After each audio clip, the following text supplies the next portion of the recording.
Word of the day! What is today? Ngayon ay araw ng Martes, ika-4 ng Hulyo. Andito ako sa kusina, nagsusukat. Ay, mali. Ano ba yan? Ito yung isa. Noong una, hindi ko alam kung anong pipiliin ko. Eto o eto. Mas gusto ko. Pero, sabi ni Pudra, he likes this one better.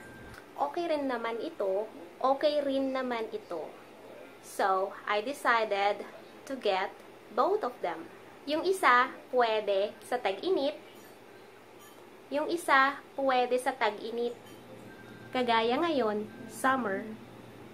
Etong isa, pwede kong isuot kapag lumalamig na ang panahon.